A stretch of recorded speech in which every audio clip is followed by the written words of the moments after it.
नमस्कार मित्रांनो, स्वागत आहे तुमचं आवड गणिताची या चॅनल मध्ये। आज आपण बघतोय त्रिकोणमिती म्हणजे ट्रिग्नोमेट्री क्लास 10 साठी बघतोय। का तर त्यांची एक्झाम जवळ आलेले आहेत, बोर्ड एक्झाम, आणि त्या बोर्ड एक्झामला लागणारे 1 मार्क्स जे क्वेश्चन्स आहेत म्हणजे एका मार्काचे जे क्वेश्चन्स आहेत ते मी आज या लेसन वरचे जेवढे इम्पॉर्टंट क्वेश्चन आहेत ते काढून तुम्हाला सॉल्व्ह करून दाखवणार आहे।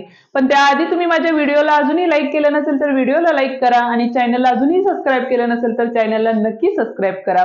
तर आज आपण बघतोय त्रिकोणमितीवरचे इम्पॉर्टंट क्वेश्चन फॉर 1 मार्क्स, म्हणजे फक्त 1 मार्क्स साठी जे क्वेश्चन्स असणार आहेत तुमचे, जसे की ऑब्जेक्टिव्ह साठी किंवा 1 मार्क्स साठी जे काही क्वेश्चन्स असणार आहेत त्रिकोणमितीवरचे ते आपण आता बघतोय ट्रिग्नोमेट्रीवरचे। तर आता फर्स्ट क्वेश्चन जो दिलेला आहे तो काय दिलाय बघा। तर मला एक सांगायचं होतं की तुम्हाला जर ट्रिग्नोमेट्री तुम्हाला परफेक्ट पाहिजे असेल तर त्यासाठी तुम्हाला ट्रिग्नोमेट्री टेबल आहे तो परफेक्ट पाहिजे, म्हणजे तो तुम्हाला व्यवस्थित लिहिता येईल। त्याची लिंक मी तुम्हाला डिस्क्रिप्शन मध्ये टाकेन। नेक्स्ट, ट्रिग्नोमेट्रीचे जे इम्पॉर्टंट फॉर्म्युलेज आहेत ते तुम्हाला बाहेर पाहिजेत, ते व्यवस्थित तुम्हाला लक्षात राहिले तर तुम्ही त्रिकोणमिती खूप इझिली सॉल्व्ह करू शकता। तर आता बघा, पहिलं जे एक्झाम्पल आहे ते काय दिलेलं आहे बघा। तर cos theta into sec theta is equals to what means, म्हणजे cos theta into sec theta dot means काय असतं तर त्या दोघांच्यात मल्टिप्लिकेशन असतं, ठीक आहे। तर आता हे जर तुम्हाला फॉर्म्युला माहित असेल की cos theta into sec theta काय असेल तर cos आणि sec हे एकमेकांचे इनव्हर्स असतात, म्हणजे याच्याऐवजी आपण असं लिहू शकतो तर cos theta into sec theta म्हणजेच 1 अपॉन cos थीटा। का तर सेकचा जो इनव्हर्स असतो तो काय असतो, cos असतो। आता इथं बघा, न्यूमरेटर आणि डिनॉमिनेटरला cos थीटा होता त्यामुळे गेट कॅन्सल झालेला आहे, म्हणजे त्याचा आन्सर जे असणार आहे ते किती असणार आहे तुमचं 1 असणार आहे। नेक्स्ट बघा, 1 plus cot square theta is equals to. आता 1 plus cot square is equals to what, तर 1 plus cot square is equals to cosec square theta असतो। हा एक फॉर्म्युला आहे आणि तो फॉर्म्युला तुम्हाला माहीतच पाहिजे। तर ह्याचं जे आन्सर असणार आहे ते काय असणार आहे, कोसेक स्क्वेअर थीटा हे ह्याचं आन्सर असणार आहे। हा फॉर्म्युला आहे 1 plus cot square theta is equals to cosec square theta. Next बघा, सेक 60। आता सेक 60 याचा आन्सर कशावरून लिहिणार आहे तर सेक 60 जो ट्रिग्नोमेट्रिक रेशो टेबल आहे आपला, त्या टेबलवरून आपल्याला आन्सर माहिती, म्हणजे जर तुम्हाला टेबल बाहेर असेल तर चांगलीच गोष्ट आहे। जर टेबल बाहेर होत नसेल तर तो कसा ड्रॉ करायचा मी त्याची लिंक तुम्हाला डिस्क्रिप्शन मध्ये टाकलेली आहे, ती तुम्ही बघून घ्या। तर जे सेक 60 असतं तर त्याचे जे आन्सर आहे ते डायरेक्टली आपण राईट करू शकतो, तर त्याचा आन्सर आहे 2। आता नेक्स्ट बघा, कॉट डॉट टॅन थीटा म्हणजे कॉट इंटू टॅन थीटा।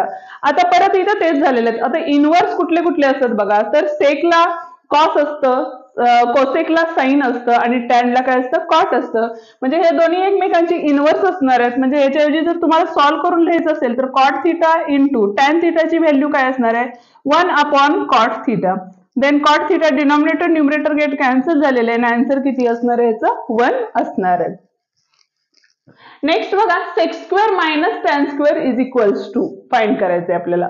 तर आता सेक स्क्वेअर आणि टॅन स्क्वेअरची रिलेटेड असणारा फॉर्म्युला कुठला आहे तर सेक स्क्वेअरची आणि टॅन स्क्वेअरची रिलेटेड असणारा फॉर्म्युला बघा, हा sec square as it is तसाच लिहा, किंवा दुसरी एक मेथड, दोन फॉर्म्युले आहेत आपल्याला। सेक स्क्वेअरचा फॉर्म्युला जो आहे तो सेक स्क्वेअरच्या ऐवजी आपण काय लिहू शकतो 1 प्लस टॅन स्क्वेअर थीटा आणि हा minus tan square theta as it is. आता इथे बघा, प्लस टॅन स्क्वेअर आणि मायनस टॅन स्क्वेअर आलं होतं त्यामुळे ते गेट कॅन्सल झालेलं आहे आणि राहिलेलं आहे आपली फक्त 1 ही व्हॅल्यू राहिलेली आहे, म्हणजे sec square minus tan square theta ह्याची व्हॅल्यू काय असणार आहे तुमची 1 असणार आहे। Next, sine square plus sine square 90 minus theta.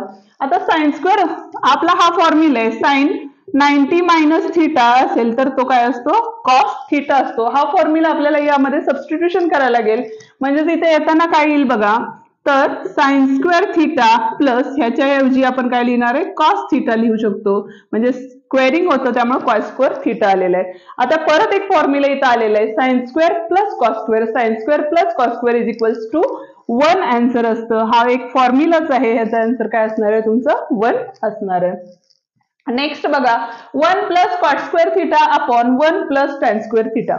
आता मी मगाशी सांगितलं की 1 प्लस कॉट स्क्वेअर म्हणजेच काय असतं तर कोसेक स्क्वेअर थीटा असतं, आणि 1 प्लस टॅन स्क्वेअर काय असतं तर 1 प्लस टॅन स्क्वेअर म्हणजेच काय असतं तर सेक स्क्वेअर थीटा असतं। आता बघा, कोसेक स्क्वेअर म्हणजेच काय असणार आहे तर 1 अपॉन साइन स्क्वेअर असणार आहे, आणि 1 अपॉन सेक स्क्वेअर मीन्स काय असणार आहे तर 1 अपॉन कॉस स्क्वेअर थीटा असणार आहे।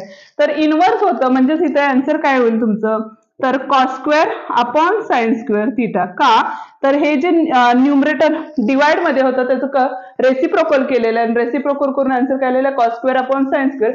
आता cos square upon sine square म्हणजेच आपलं जे आन्सर असणार आहे ते काय असणार आहे कॉट स्क्वेअर थिटा हे त्याचं आन्सर असणार आहे. नेक्स्ट आहे बघा आपलं की sine theta is equals to 1/2 then theta is what. म्हणजे साइन थिटा जेव्हा 1/2 असतो त्यावेळेला थिटाची व्हॅल्यू किती असणार आहे तर त्यावेळेला theta is equals to 30 degree असतो. हा पण आपल्याला ट्रिग्नोमेट्रिक रेशो टेबल त्याच्यावरून आपल्याला व्हॅल्यूज राईट करता येतील. नेक्स्ट आहे आपला tan 90 minus theta. tan 90 minus theta टॅनचा इनवर्स आहे आपला म्हणजे ह्याचा जो फॉर्म्युला आहे tan 90 मायनस थिटा. तर याच्याऐवजी आपण काय लिहू शकतो तर कॉट थिटा म्हणजे ह्याचं जे आन्सर असणार आहे ते काय असणार आहे कॉट थिटा हे आन्सर असणार आहे. आता सांगितलेलं काय आहे बघा sine theta is equals to 3/5 then cos theta is equals to what. Means sine थिटाची व्हॅल्यू दिलेली आहे तुम्हाला आणि कॉस थिटाची व्हॅल्यू आपल्याला काय करायची फाइंड करायची आहे. मग त्याऐवजी आपण काय करू शकतो इथे एक फॉर्म्युला यूज करू शकतो म्हणजे sine square theta plus cos square theta is equals to 1. आता जी साइन स्क्वेअरची व्हॅल्यू आहे तिथं जर सबस्टिट्यूट केली तर इथं काय येईल बघा 3/5 चा square plus cos square theta is equals to 1. आता हा कॉस स्क्वेअर इथंच राहील आणि जी प्लसची व्हॅल्यू होती ती तिकडे गेल्यानंतर मायनस होईल. इथं स्क्वेअरिंग होता मी डायरेक्ट स्क्वेअर करून लिहिते म्हणजे 9/25 येतील. डिनॉमिनेटर सेम केला म्हणजे 25 मायनस 9/25 कॉस स्क्वेअर थिटा म्हणजे cos theta is equals to किती आलेले आहेत sorry cos square theta is equals to 16/25 then cos theta is equals to 4/5. हे टेकिंग स्क्वेअर रूट केल्यानंतर आलेला आन्सर आहे. हा व्हिडिओ इथंच संपतोय. असेच नवनवीन व्हिडिओ बघण्यासाठी चॅनलला नक्की सबस्क्राईब करा आणि व्हिडिओ आवडला तर व्हिडिओला पण नक्की लाईक करा. थँक्यू.